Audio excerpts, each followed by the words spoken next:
Bonjour Bruno, merci d'être avec moi pour la petite interview de Format 20 sur 20. C'est très sympa de vous avoir aujourd'hui et d'avoir pris un peu Ouais. de temps dans votre emploi du temps.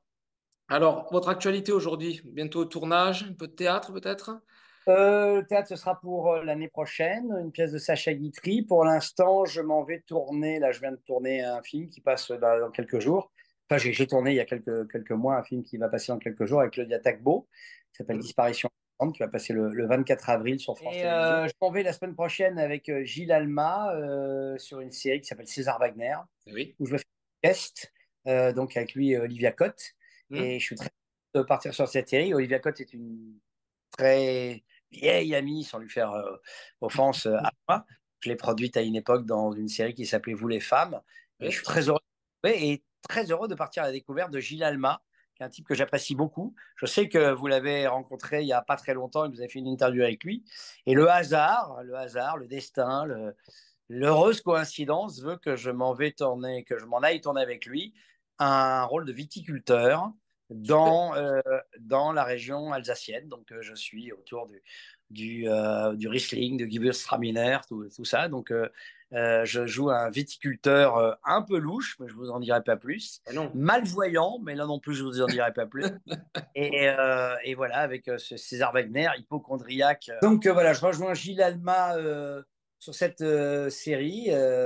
Et c'est drôle, le hasard veut que vous l'ayez interviewé et puis il vous ait parlé de ses goûts du vin. Et là, je vais jouer un viticulteur. Voilà, vous savez tout. Bon, mais c'est bien. Bon, vous êtes prêt pour ce rôle, c'est bon? Il est sur mesure? Sur mesure, je ne sais pas, mais en tout cas, le principe du comédien, c'est de faire des rôles de composition. Donc, Oui. ce qui m'intéresse, c'est pas de faire des rôles qui me ressemblent, mais des Mhm. rôles dont je suis à la fois éloigné. Même si j'ai le goût du vin et que j'ai déjà fait la route des vins en Alsace à une époque où j'avais tourné là-bas, voilà, je suis prêt. Et puis surtout, il y a un rôle, il est inscrit, il est écrit, donc je le prépare en fonction de ce qui est écrit. Vous savez, on est des interprètes, on est au service de gens qui écrivent pour nous. Et quand j'ai envie d'écrire pour moi, ben, effectivement, je n'ai jamais pensé à jouer un viticulteur, mais pourquoi pas? Vous allez m'y donner goût avec les questions que vous allez me poser.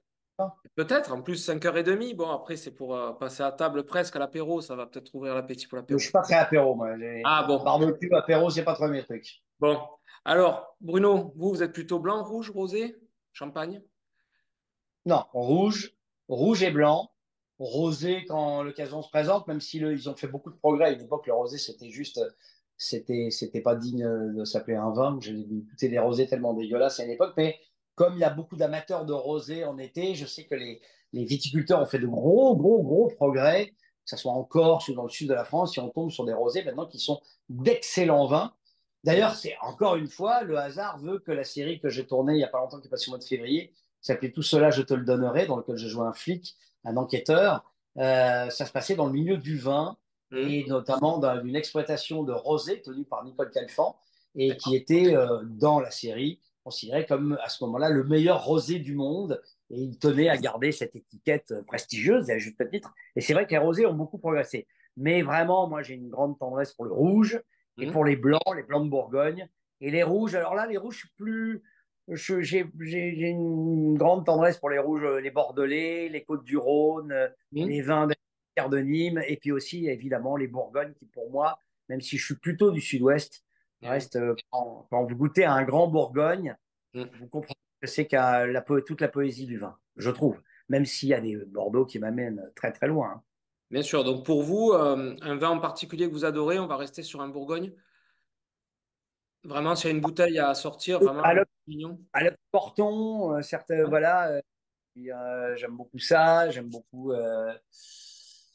Non, mais attendez, hein, j'adore les Saint-Julien, j'adore le Saint-Estèphe, j'adore aussi le Gros-Hermitage, le Côte-Rôti. Mhm. C'est Mhm. difficile de choisir quand même, hein, c'est difficile de choisir.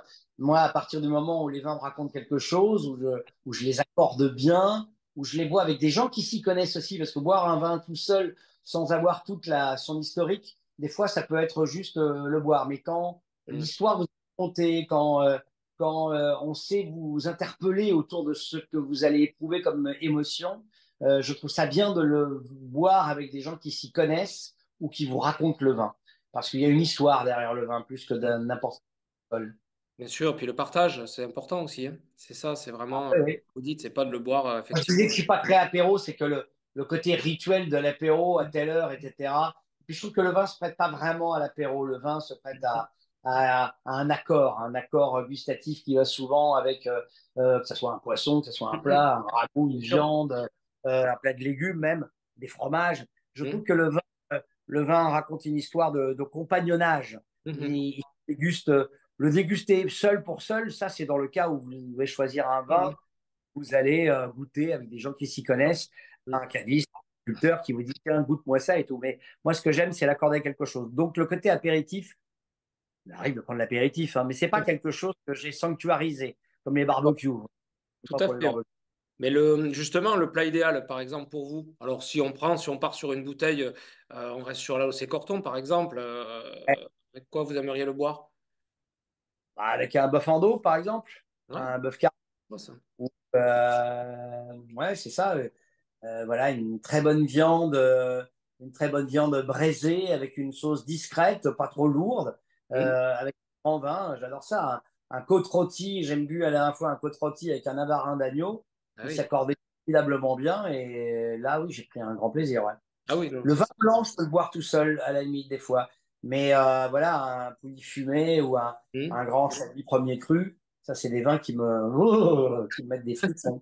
Que je peux boire avec, effectivement, que je peux boire pas trop frais, parce que je sais débile de les passer au frigo. Hmm. Mais Oui. voilà, à 13-14 degrés, un chablis premier cru, avec une sole, par exemple, c'est quelque chose qui peut me transporter très loin. Ah oui, c'est sûr, je suis d'accord. Et puis c'est vrai que les mettre en frigo, c'est pour casser le vin, c'est un petit peu dommage.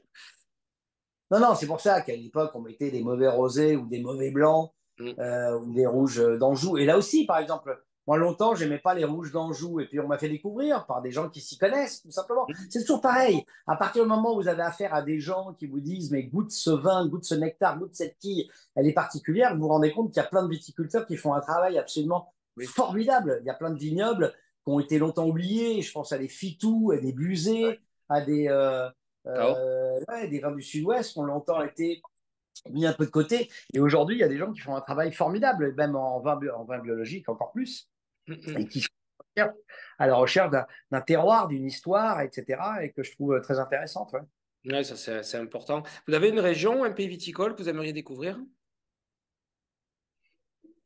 Oui, un peu mieux. Le Bordelais, je le connais bien parce que j'ai souvent fait des visites. Je connais des gens qui ont des vignes et tout, et qui m'ont souvent amené sur les terres du Saint-Estèphe, voilà, de Montcaillou, etc., mais de Saint-Julien. Hmm. Mais Mais en revanche, Bourgogne, je l'ai souvent visité tout seul, à vélo, avec mon épouse, parce que ma belle-mère habite en Bourgogne, à Beaune, donc Ah oui, là, forcément. les Romanée-Conti, Andrea. tout. Mais, euh, mais c'est vrai que je les ai visités en vélo. J'ai regardé tout simplement les coteaux Ouais. de Beau, vie. hein. Hmm. Et j'ai jamais eu la chance d'aller visiter vraiment le domaine et me faire expliquer le Bourgogne comme on m'a expliqué, par exemple, des domaines du viticole du Bordelais. Ouais, d'accord, c'était vraiment en balade, effectivement. Oui, Ouais, c'est c'est voilà. joli, les coteaux. Ah, c'est beau, hein, Beau, hein. Hmm. esthétiquement parlant et tout. C'est beau, hein, les vignes, lorsqu'elles sont magnifiquement entretenues, hein. On est dans un pays Ouais. où les vignes font partie de notre paysage et de Hmm. notre patrimoine, tellement de notre patrimoine culturel et Complètement. géographique qu'elles sont souvent bien entretenues. En Bourgogne, elles sont très très belles, les vignes, souvent. C'est vrai, on est bien d'accord. Est-ce que vous avez un souvenir, Bruno, autour d'une dégustation, une rencontre qui vous a marqué? Il n'y a pas très longtemps, j'ai découvert un Anglais, un Britannique qui s'occupe de vins patrimoniaux en Corse, Ouais.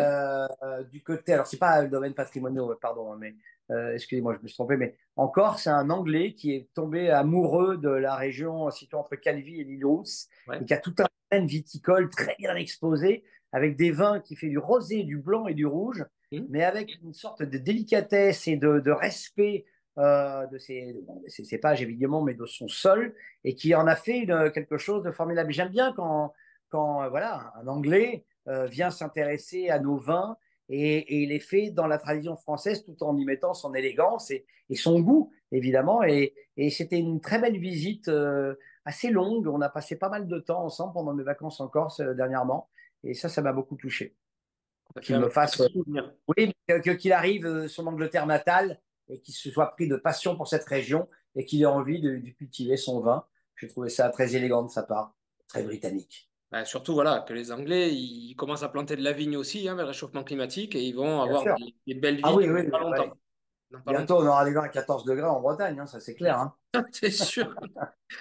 Ah Euh, oui, mais ça, c'est pas fait pour me rassurer parce que que vont devenir les sols, justement, des vins très exposés dans le sud de la France, tous les les pics de Saint-Loup, les Corbières, etc. Qu'est-ce qu'ils vont devenir ces vins quand les vignes vont être brûlées par le réchauffement climatique? Il y a vraiment de quoi s'inquiéter. Et je pense que les vignerons commencent déjà à se poser de vraies questions de cultiver le vin et de récolter le raisin autrement, plus tôt, plus tard. Je ne sais pas, je suis pas viticulteur, oui, mais changer je de... pense qu'il y a une véritable inquiétude. Alors, pas pour peut-être les 10 prochaines années, mais pour les filles et fils de vignerons et de vigneronnes, eux, ils doivent s'inquiéter. Ils veulent dire que va devenir mon domaine, que va devenir mon domaine dans une trentaine, une quarantaine d'années. Ouais, Je pense que c'est des questions que beaucoup, comme beaucoup d'agriculteurs en règle générale, se posent. ouais, c'est le risque. Après, bon, ils vont trouver sans doute des solutions, des nouveaux cépages ou des plants aussi différents. C'est vrai que, par exemple, on prend sur la Loire, on parlait de la Loire tout à l'heure, mais ils plantent de plus en plus de Malbec. Alors que le Malbec, c'était le sud-ouest, effectivement. Et maintenant, le Cabernet Franc qui est en Loire, il est en minorité par rapport au Malbec. Donc, on va se retrouver avec Ouais, des vins qui vont changer de goût, en fait, hein, en fonction. ouais, ils remontent du Tout à sud fait, jusqu'au nord et voilà. tout à fait, ouais. Mais je sais que les vignerons ont une capacité à s'adapter, mais, mais à un moment, la nature est plus forte qu'eux et j'espère qu'ils Mm, sauront non pas s'opposer à elle, mais trouver l'accord parfait avec la nature pour continuer à nous proposer des nectars mm. ouais, qui nous enchantent. Ben, c'est ça, parce que l'Europe du Nord, de toute façon, on va rester. J'en parlais avec Valentine Sled, qui est journaliste culinaire, et on discutait des régions et des régions du Nord, et justement tous les pays comme le Danemark, par exemple, Belgique, etc. C'est des régions vraiment qui vont devenir viticoles aussi. Alors c'est un truc qu'on n'a pas pensé Ouais, il y a pas en arrière. en Allemagne depuis quelques années aussi. Et en Allemagne, il y en a des bons vins, ouais. Ouais, il y a quelques bons vins en Allemagne, absolument, et en Tchécoslovaquie aussi, je sais. Mm. Donc voilà. Puis, Mais voilà, mais le vin, c'est avec la bière. Pardon, on va parler de bière aussi, oui, mais c'est bien avec sûr, eh oui. la façon la plus universelle, qui réunit le plus les hommes, ouais.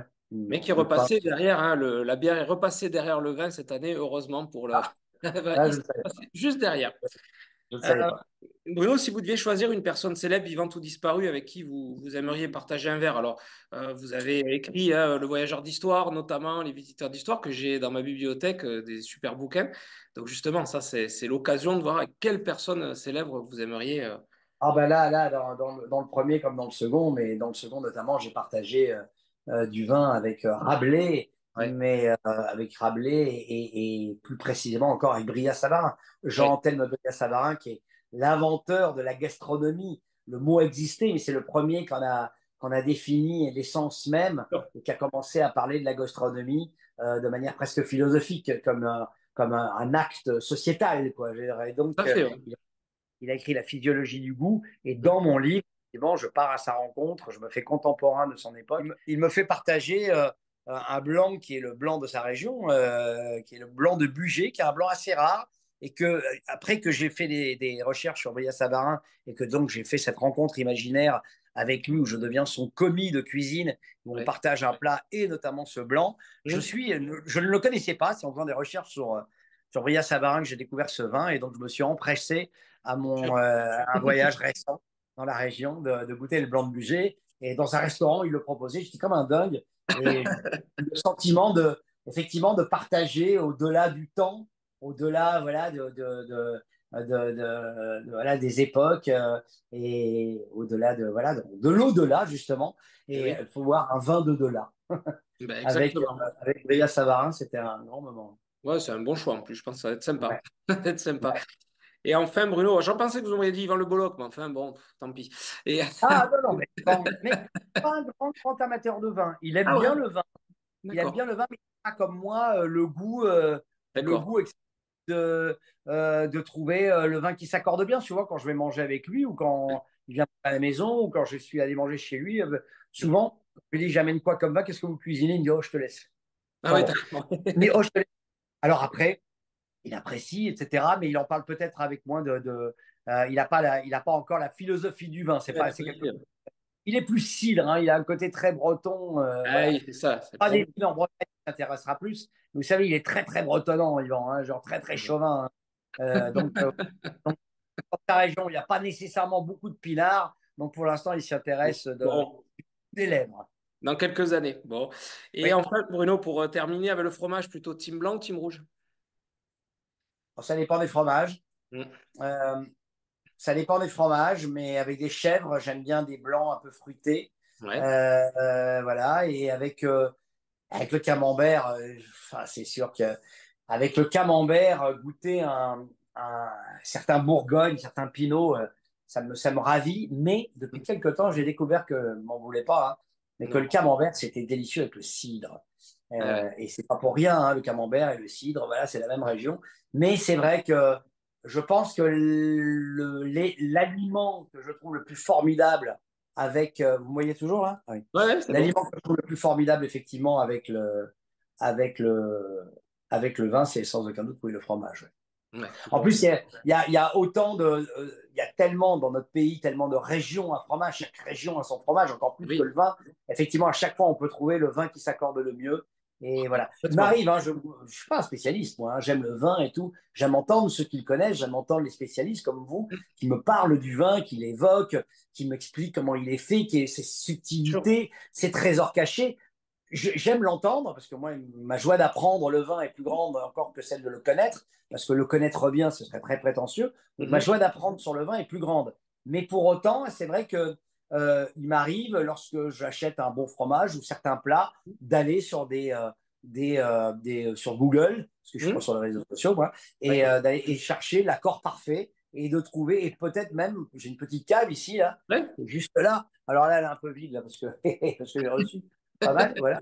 Et Ah oui, voilà, j'ai une d'accord. Ouais. cave ici, une C'est petite cave sympa. de, vous savez, une Service? cave de restaurant, là, voilà, Ouais, ce qu'on ouais. appelle des eurocaves, là. Ouais. Et de temps en temps, quand elle n'est pas suffisamment fournie et que je me rends compte que le plat que j'ai préparé, enfin que j'ai préparé, je ne vais pas mentir, que la plus souvent préparé mon épouse, eh bien, Mhm. quand elle prépare un plat, je lui dis, qu'est-ce que tu nous fais ce soir? Et donc, je regarde si j'ai le vin qui correspond. Et si je ne l'ai pas, je vais chez mon petit caviste à Meudon, ici. Ouais. Et la ville où Rabelais a été le vicaire. Il aime Voilà. aussi. Dans mon bouquin, je picole pas mal aussi. Mais bon, le vin au XVIe siècle, Ouais, c'était on va pas dire, terrible, hein. n'était pas, ouais, n'était pas aussi subtil de Non. ce que peuvent raconter les historiens du goût, comme Alain Corbin. Ils expliquent que le vin était encore un peu sommaire. On n'avait pas la science de la vinification qu'on a aujourd'hui. Je pense qu'aujourd'hui, enfin aujourd'hui, c'est-à-dire depuis à peu près le début du XXe siècle, Mhm. on a les fins du XIXe, début du XXe, on a maintenant des vins absolument exceptionnels, mais tous les vins du Mhm. Moyen Âge et tous des vins très sucrés, souvent Ouais. très, voilà, qui étaient des vins très Tannin. Ouais. alcoolisés, qui manquent sans aucun doute de la subtilité qu'on trouve aujourd'hui. Ah oui, Et tout là, à fait. vous voulez que je vous montre, hein, Allez-y, allez. alors là, j'ai un truc magnifique là, un Château Margaux, Château Margaux Pavillon Rouge de Ah oui, 2009. bah, très bien Je ça. me réserve. Belle année Ah en oui, plus. ouais, c'est extraordinaire. Mais je crois que je ne montre pas tout, mais j'ai ça Non. aussi. Alors, je Gardez ne le vous montre pas secret. la marque. Voilà, un côte rôti, la Ah oui. Turque. Ah oui, oui, Ah d'accord. oui. Chez Gigal, oui, oui, oui. Ouais, et j'en ai 3 bouteilles de ça, et ça, c'est un très beau cadeau qui m'a été fait. J'en ai Mhm. bu déjà une, ça, c'est véritablement. Puis ça, C'est, vous pouvez le ça, je peux garder. le garder encore un peu. Ah, vous pouvez le garder encore un peu, ouais. Ouais, ouais, je peux le garder encore un peu. Et voilà, non, non, j'ai quelques petits trucs sympathiques. Là, j'ai une maison que j'aime beaucoup, qui s'appelle Château l'Orage, qui est un côte de Bordeaux, et Ouais, voilà, qui est créé par Caroline et Loulou Midjalil, et qui sont d'accord. vraiment des viticulteurs à l'ancienne et tout, qui font très peu de bouteilles, et je trouve que Ah, c'est c'est ça. un formidable Bordeaux. Ah, ben super. Bon, ben parfait. Voilà, Bon, ben merci Bruno hein, pour cette petite visite de la je vous en cave. prie. Ah oui, qu'est-ce que j'ai en blanc? Ah oui, j'ai un petit Ruy premier cru là, et Impeccable. ouais, un petit Ruy premier cru, et un petit Pouilly fumé aussi, mais Ah, ben très récent impeccable. que je me Oui, garde encore oui, un petit peu. ça vous Comme pouvez, cadeau. oui, sans problème. Voilà. Voilà. Bon, ben merci Bruno en tout cas, c'était très sympa. Bah oui, merci. Puis ben écoutez, on vous souhaite plein de bonnes choses pour les tournages à venir. Et puis Et je bon, vais retrouver l'ami finalement, Gilles Alma. merci Bruno, on vous souhaite plein de bonnes choses. Et puis, buvez avec Merci. modération, hein, toujours. OK. Merci. Et si vous aimez la littérature, l'histoire et Et effectivement, parce que je déjeune avec la plupart des convives que je vais rencontrer, donc que ça soit Cléopâtre, Rabelais, la comtesse de Ségur, Bria Savarin, que j'ai Ouais. évoqué avec vous. Ah ben voilà, vous le retrouvez dans mon livre Le Voyageur d'Histoire, où je me fais contemporain de personnages qui ont marqué ma vie et que je vais rencontrer et à qui je discute, je me mets en scène, sans qu'ils sachent que je suis un voyageur du futur, parce qu'autrement, ils me Ah ouais. poseraient la question fatidique et terrible. Comment ça se finit pour moi? Et ça, Non, évidemment, non, je ne faut peux pas pas. leur dire. Non, faut pas. Voilà. Mais par contre, si vous voulez savoir comment ça se finit pour eux, bah, lisez mon bouquin. Mais bien Voilà. sûr, bien sûr. Mmh. Avec plaisir, Bruno. Salut, merci à Allez, tous. merci. Merci, merci pour tout. Merci. Et, et, et bon appétit et puis bonne dégustation. Merci. Merci beaucoup.